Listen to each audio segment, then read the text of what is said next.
پھر کسی کے ماں باپ بن جاتے ہیں، کوئی ان کی اولاد ہو جاتا ہے، کوئی بیٹا کوئی بیٹی ہو جاتا ہے۔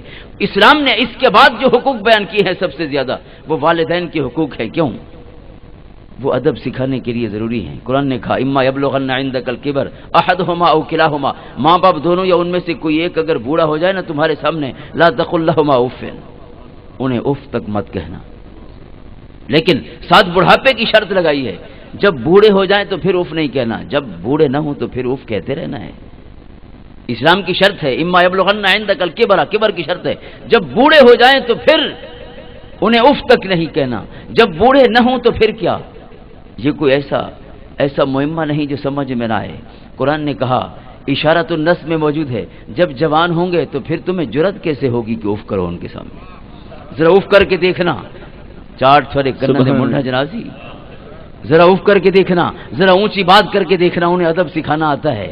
اس عمر کی بات نہیں ہے جب وہ خود مختار ہیں اور خود اپنا بدلہ لے سکتے ہیں، جب تم ان کے نگہبان بن جاؤ گے، جب تم طاقتور ہو وہ کمزور ہو جائیں گے، وہ تمہارے زیر دست ہو جائیں گے، تمہارے دست نگر ہو جائیں گے، جب اس کیفیت میں ہوں گے، جب تم طاقتور وہ کمزور ہوں گے، تو قرآن کہتا ہے جب کمزور ہوں گے تو پھر ان کا تحفظ ان کا رب فرماتا ہے، پھر ان کا تحفظ ان کی حفاظت کے انتظام ان کا رب فرما رہا ہے کہ انہیں اف تک مت کہنا۔ کیوں؟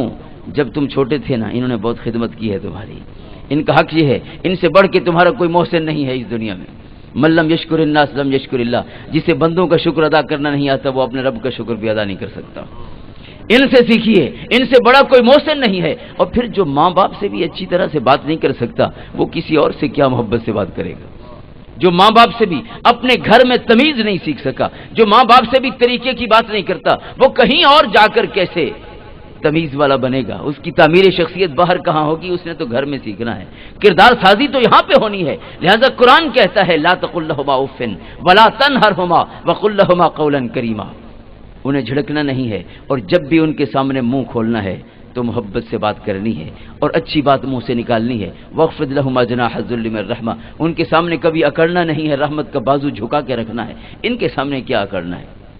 جنہیں جمنا سیاتو ہوئے اندے کو کیرا فخر، جنہیں پتہ ہے ہاں وغیرہ وغیرہ، جنہیں پتہ ہو، جن کے سامنے تم پیدا ہوئے ہو، جن کے ہاتھوں میں تم پلے ہو، ان کے سامنے کیا بڑائی دکھاتے ہو، انہیں کیا اپنا روب دکھاتے ہو؟ وہ سب کچھ جانتے ہیں، تمہارے ان کمزور ترین دنوں کے بھی وہ گواہ ہیں، جب کوئی نہیں جانتا یہ جانتے ہیں۔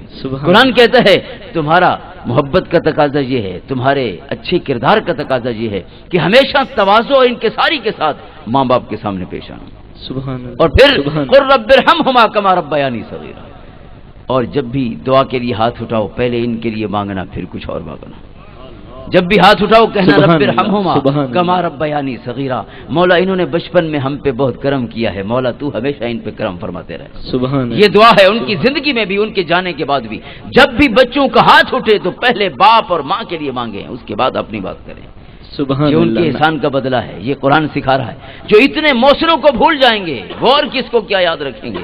وہ اپنے دفتر والوں کو کیا یاد رکھیں گے؟ وہ اپنے صاحب کو کیا یاد رکھیں گے؟ وہ اپنے پڑوسی کو کیا یاد رکھیں گے؟ جو اپنی ماں کو یاد نہیں رکھ سکا، جو اپنے باپ کو یاد نہیں رکھ سکا، جو ان کا شکر ادا نہیں کر سکا، وہ اپنے رب کا شکر کیسے ادا کرے گا؟ حاضرین محترم، یہ قرآن ہمیں اس امن کی طرف لے کے جا رہا ہے کہ جس گھر میں یہ رہتے ہیں اس گھر میں محبت اور امن کی آشا ہونی چاہیے۔